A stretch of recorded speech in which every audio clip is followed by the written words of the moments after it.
ಇಂದಿನ ಈ ಒಂದು ಇಷ್ಟಲಿಂಗ ದೀಕ್ಷಾ ಸಂಸ್ಕಾರ ಕಾರ್ಯಕ್ರಮದ ನೇತೃತ್ವ ವಹಿಸಿದಂತ ಪರಮ ಪೂಜ್ಯ ಶ್ರೀ ಮನ್ನಿರಂಜನ ಪ್ರಣವ ಸ್ವರೂಪಿಗಳಾದ ಶ್ರೀ ಮಹಾಲಿಂಗ ಮಹಾಶಿವಯೋಗಿಗಳ ಪಾದ ಪದ್ಮಗಳಿಗೆ ಅನಂತ ಕೋಟಿ ದೀರ್ಘದಂಡ ನಮಸ್ಕಾರಗಳನ್ನು ಸಲ್ಲಿಸಿ ಈ ಒಂದು ಕಾರ್ಯಕ್ರಮದಲ್ಲಿ ಉಪಸ್ಥಿತರಿರುವಂತಹ ಗ್ರಾಮದ ಹಿರೇಮಠದ ಸಹೋದರರ ಪಾದ ಪದ್ಮಗಳಿಗೆ ಅನಂತ ಕೋಟಿ ದೀರ್ಘದಂಡ ನಮಸ್ಕಾರಗಳನ್ನು ಸಲ್ಲಿಸಿ ಸದ್ಗುರುವರನ್ನು ಸ್ಮರಿಸಿಕೊಂಡು ಈ ಕಾರ್ಯಕ್ರಮದಲ್ಲಿ ಪಾಲ್ಗೊಂಡಂತ ಎಲ್ಲ ಭಕ್ತರೇ, ಭಕ್ತ ಮಹಿಳೆಯರೇ, ಮುದ್ದು ಮಕ್ಕಳೇ, ಈ ಒಂದು ಕಾರ್ಯಕ್ರಮ ನೆರವೇರಿಸಿಕೊಟ್ಟಂಥದ್ದು ನಮಗೆ, ನಮ್ಮ ಗ್ರಾಮಕ್ಕೆ ಅತ್ಯಂತ ಸಂತೋಷಕರವಾಗಿದೆ.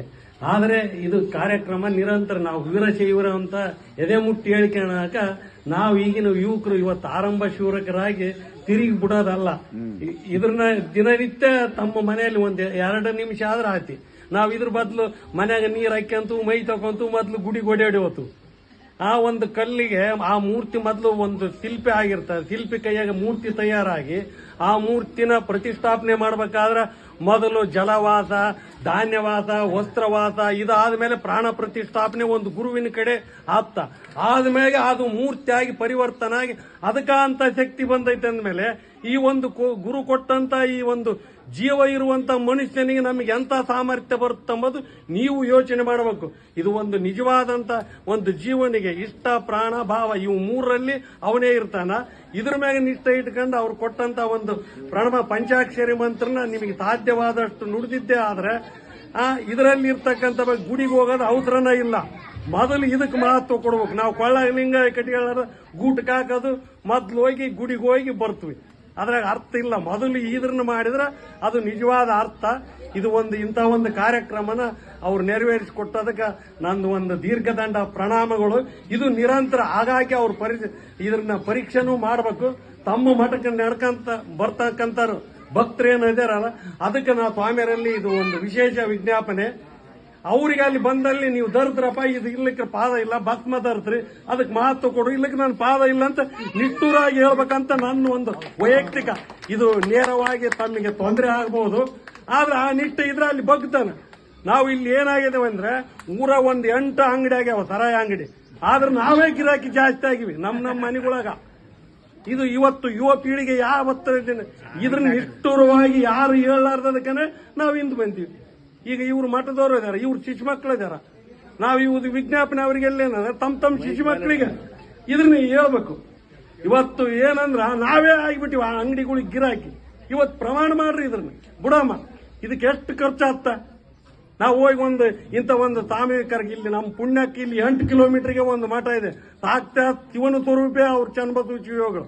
ಅಂತೋರದ್ರಾಗ ನಾವು ಹಿಂಗದಿವಂದ್ರ ಆ ಚನ್ನಬಸವ ಶಿವಯೋಗಿ ಮೊದಲು ಈಗ 80 ವರ್ಷದ ಕೆಳಗೆ ಇಲ್ಲಿ ಶಿವಾನುಭವ ಕಾರ್ಯಕ್ರಮ ಮಾಡ್ಲಿಕ್ಕೆ ಮೊದಲು ಶಿವಾನುಭವ ಅಂತ ಪರೀಕ್ಷೆಗಳು ಬರೆಸಿದಾನ ನಮ್ಮ ತಂದೆಯವರಿಗೆ. ನಮ್ಮ ಕಕ್ನೂರು ಒಂದು ಬಸವಲಿಂಗ ಶಾಸ್ತ್ರಿಗಳು ಅಂತ ಖಾಸಗಿ ಶಾಲೆ ಹಾಕಿ ಅಷ್ಟಾವರಣ, ಚಟಸ್ಥಲ, ಸೋಮೇಶ್ವರ ಶತಕ ಇವು ಎಲ್ಲ ಒಟ್ಟು ಈ ಒಂದು ಗ್ರಾಮನೇ ವಿಶೇಷ ನಮ್ಮ ತಾಲೂಕಿನಲ್ಲಿ. ಮೊದಲೆಲ್ಲ ಗುರುಪುತ್ರ ಇರ್ತಕ್ಕಂಥ ಗ್ರಾಮ. ಅಂಥದ್ರಲ್ಲಿ ನಾವು ಎಮ್ಮೆ ಕರುಗಳಿಂದ ಹೋಗಿ ಈ ಮಟ್ಟಿಗೆ ಬಂದಿವಂದ್ರ ಇವತ್ತು ಒಂದು ನಮಗೆ ಪವಿತ್ರ ದಿನ. ಅದಕ್ಕೆ ಶ್ರೀಗಳಲ್ಲಿ ನಾನು ನಿಷ್ಠುರವಾಗಿ ಒಂದ್ ಸ್ವಲ್ಪ ಮಾತಾಡಿದ್ದೇನೆ. ಅದಕ್ಕೆ ಅವರು ಕಠೋರವಾಗಿ ತಮ್ಮ ಮಠಕ್ಕೆ ಈಗ 50 ಮನೆಯವರು ಬರ್ತಾರೆ.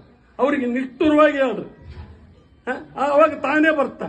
ನಾವು ಮಾದ್ರಿ ನಾವ ಆತು. ಅವಾಗ ನಾವು ಒಬ್ಬತ್ತ ಇದ್ರೆ ನಾವು ಓಣೆ 1-2 ಮನೆ ಇದ್ರ ಅದ್ರ ಪಕ್ಕದ ಮನೆಯಲ್ಲಿ ತಾವ ಕಲ್ತಾರೆ. ಇದು ಹೇಳಿ ಮಾಡ್ತದಕ್ಕಿಂತ ಮಾದರಿ ಆಗೋದು ಬಹಳ ಪ್ರಾಮುಖ್ಯತೆ ಐತೆ.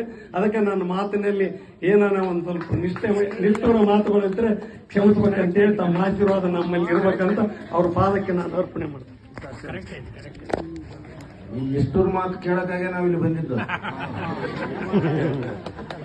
ಯಾಕಂದ್ರೆ ನಿಷ್ಠುರತೆಯಲ್ಲೇ ಒಂದು ಶಕ್ತಿ ಇರ್ತದೆ. ಭಕ್ತರ ತಮ್ಮ ಒಂದು ಆಗುವ ಹೋಗುಗಳು. ಯಾಕಂದ್ರೆ ಭಕ್ತರ ಈಗ ಒಂದು ಅಧೋಗತಿ ಇಳಕಿರ್ತಾರೆ ನಮ್ಮ ಯುವಕರು. ಅದಕ್ಕಾಗಿನೇ ಒಂದು ಹೊಸ ಪ್ರಯತ್ನ ಮಾಡಕತ್ತೀವಿ. ಆ ಪ್ರಯತ್ನಕ್ಕೆ ನೀವೆಲ್ಲರೂ ಸಾಥ್ ಕೊಟ್ಟು ಅದನ್ನು ಒಳ್ಳೆ ರೀತಿಯಿಂದ ನಮ್ಮ ಜೀವನದಲ್ಲಿ ಇಷ್ಟಲಿಂಗ ಕೂಡ ಅಳವಡಿಸಿಕೊಂಡು ಬಸವಾದಿ ಶರಣರ ನಡೆನುಡಿಗಳು ನಮ್ಮ ಜೀವನದಲ್ಲಿ ಬಂತಂದ್ರೆ ಯಾವುದು ಆ ಒಂದು ಬಸವಣ್ಣಿಗೆ ಒಂದು ಸಣ್ಣ ಒಂದು ಅಣು ನಮ್ಮ ಯುವಕರಲ್ಲಿ ಬರ್ತಕ್ಕಂಥ ಇದೇನು ದುಶ್ಚಟಗಳೇನದಾವಲ್ಲ ಆ ದುಶ್ಚಟಗಳನ್ನು ಬಿಡಿಸ್ತಕ್ಕಂಥ ಒಂದು ಬಸವಣ್ಣಿಗೆ ಅದೇನು ಆಗೋದಲ್ಲ. ಇಷ್ಟಲಿಂಗ ಧಾರಣೆ ಮಾಡ್ಕೊಂಡು ದಿನನಿತ್ಯ ನೀವು ಇಷ್ಟಲಿಂಗ ಪೂಜೆ ಮಾಡಿದ್ರೆ ತಮ್ಮ ತಾನೇ ಅವು ದುಶ್ಚಟಗಳು ದೂರ ಆಗ್ತಾ ಹೋಗ್ತಕ್ಕಂತ ಒಂದು ವಿಶ್ವಾಸದಿಂದ ನಿಮ್ಮ ಗ್ರಾಮಕ್ಕೆ ಇಷ್ಟಲಿಂಗ ಪೂಜೆ ಹಮ್ಮಿಕೊಂಡಿದ್ದೀವಿ. ಮತ್ತೆ ಯಾರಾದ್ರೂ ಇದ್ರ ಬಗ್ಗೆ ವಿಚಾರಗಳು ತಿಳಿಸಿದ್ರೆ ತಿಳಿಸಬಹುದು. ನಮ್ಮ ಮೆಂಬರ್ ಚನ್ನಬಸವ ಅವರು ಮೆಂಬರ್ ಚನ್ನಪ್ಪ ಅವರು ಬರಬೇಕು. ಬಾರ ಬರೋರಿಗೆ